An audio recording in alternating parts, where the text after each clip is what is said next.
Welcome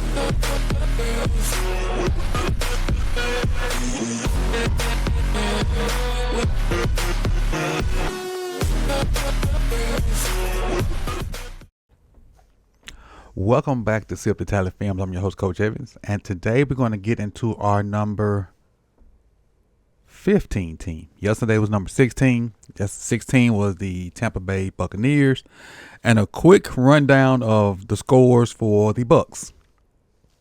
Quarterback room was 13, running back room 6, wide receivers 10, tight end 18, offensive line 13, defensive line edge group 21, linebackers 28, cornerbacks 4, and safety 29, which gave them a total of 15.77778 and made them the number 16 team on the Sip2Tally preseason Power Rankings. Briefly, let's discuss Team 15 before I let you know who it is.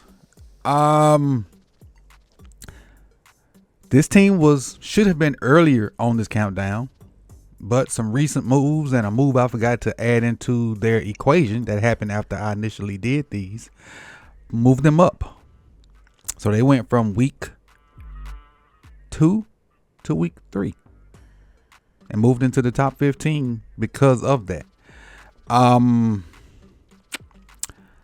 I have to say something nice about these guys. It's going to take a lot for me to say something nice about them because they are the actual rivals of my team. And by me saying that, you know who it is. The nice thing I'll say about them is loyalty. They've had 3 head coaches in my lifespan. And I can respect that. I can respect that. I'm approaching half a century, and they've had 3 head coaches in my lifespan. I really, really, really can respect that loyalty, that cohesiveness, and you know, when you do that, you're gonna have ups and downs. And in this day and age, everybody is a microwave society. Everybody wants wins now, but to have 3 coaches in 40, at least 48 years. I can respect that. So Team 15 is the Pittsburgh Steelers. I ain't gonna say most of my family, but a lot of my immediate family are Steelers fans. My mom, my dad, my first cousin, a couple more people in my family. How I got to the Ravens outside of those people is crazy, but they're here, and let's get into who the Pittsburgh Steelers drafted in 2025 to help their team be even more successful than what they had last year. They started off hot, but they faded big time down the end of the year. All right, so they drafted Derek Horman from Oregon to add to that defensive line. Drafted in the 3rd round running back Caleb Johnson. In the 4th round, Jack Sawyer out of Ohio State. 5th round, Yaya Black out of Iowa. 6, a quarterback, Will Howard, and I ain't even talking about quarterback. Right? I ain't even going that rant again. Them and the Saints, never mind. And 2 7th-round picks, linebacker Carson Bruner out of Washington, and Dante Kent, a cornerback out of Central Michigan. All right, let's get into their depth chart and who they have in the room and how I have them ranked.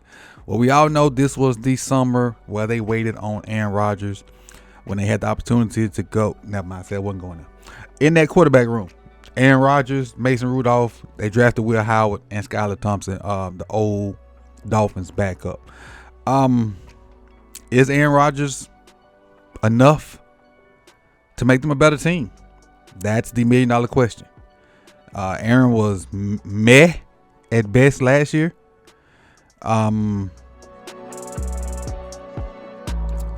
Mason Rudolph is okay. Will Howard, national championship quarterback, if I'm not mistaken, from Ohio State, correct? Yeah, Ohio State, national championship quarterback. I don't know if Rodgers, he said this is last year. And the NFC North would definitely make sure it's his last year. When you look at what the Ravens got on defense, what the Browns got on defense, Not gonna talk about Cincinnati, but let's go to wide receivers. I mean running back. I'm sorry. In the running back room, they lost Najee. They got Jalen Warren, Caleb Johnson, Kenny Gainwell, and Trey Sermon. It's an okay running back room, and Warren was definitely starting to be the premier back in this offense. They were more dangerous when Warren was in the game to me, and Warren was able to do more out the backfield. Najee could catch and all that stuff, but Warren's kind of electric once he gets in open space. Receivers. They got rid of Pickens and brought in DK. So they got DK, Robert Woods, still got Kevin Austin. They got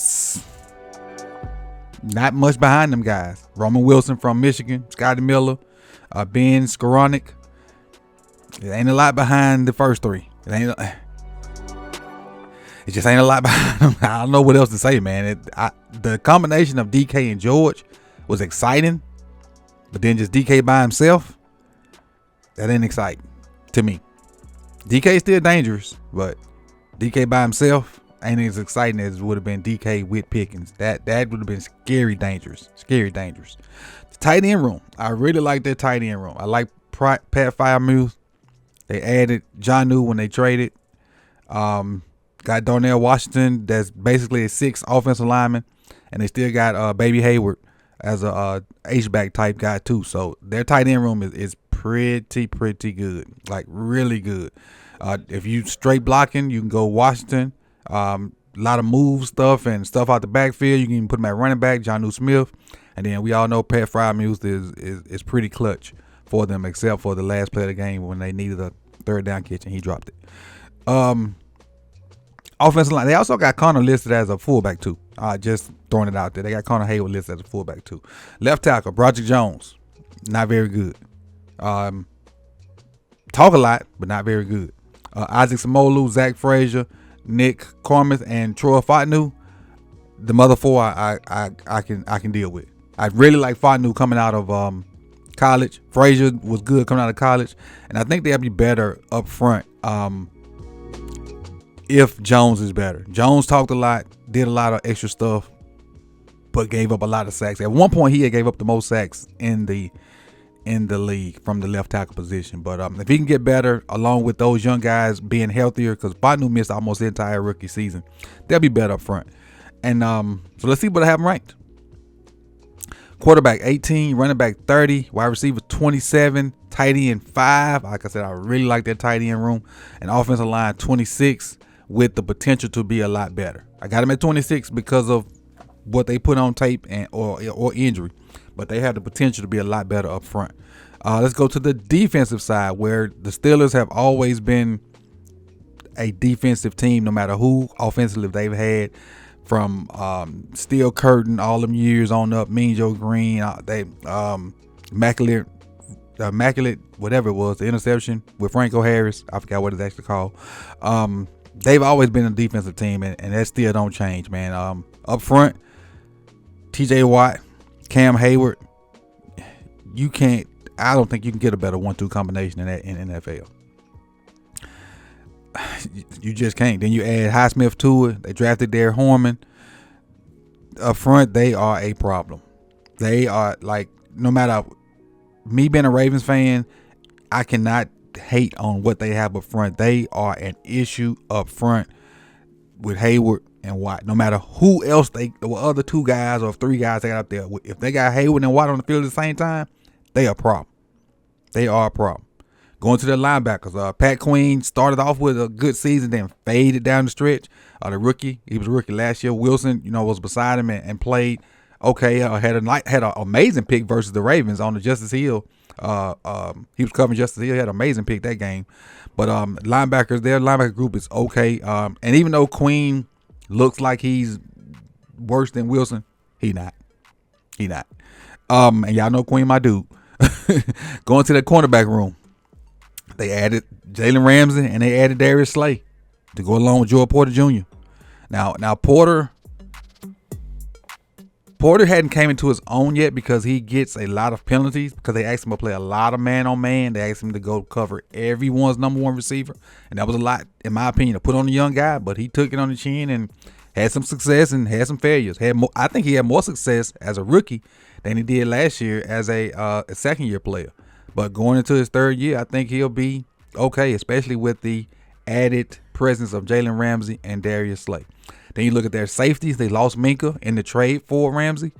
But Thornhill, because Minka gambled a lot and last year wasn't his greatest year, that don't change the fact that the rating of their safety room. Because Deshaun Elliott, to me, overall, was the better safety for them. I know that's probably going to be controversial to say because Minka's a superstar.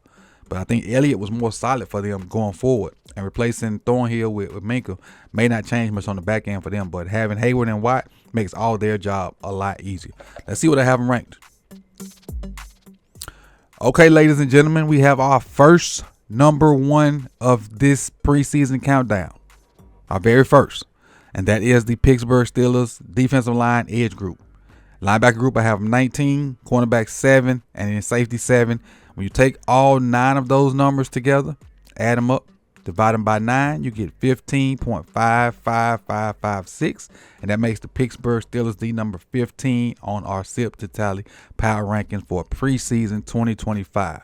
So at this time, if I have the offense too high or too low, put it in the comment section. Let me know, if I'm tripping or if I'm spot on. And do the same for defense as well. Here's the defensive numbers. Again, we have our first number one group.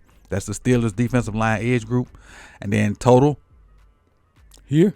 And that makes the Steelers number 15 on our countdown. So I appreciate you guys coming out. You could have been anywhere in the world, but you chose to be here with me. Like the video. Subscribe. Hit that bell so you can be notified when the rest of these videos drop. Comment and share.